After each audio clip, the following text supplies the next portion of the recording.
Sveiki.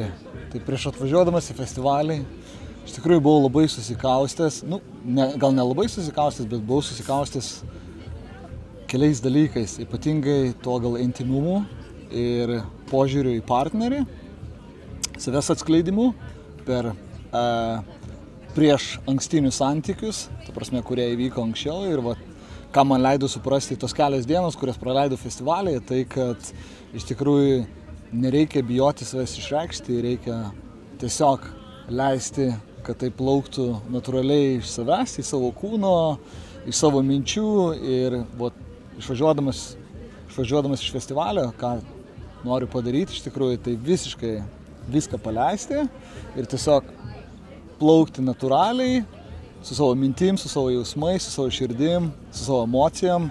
Ir aš manau, kad tai gausis daug viskas paprasčiau, daug lengviau, daug natūraliau. Tai šitą dalyką tikrai labai noriu pakeisti savo gyvenime.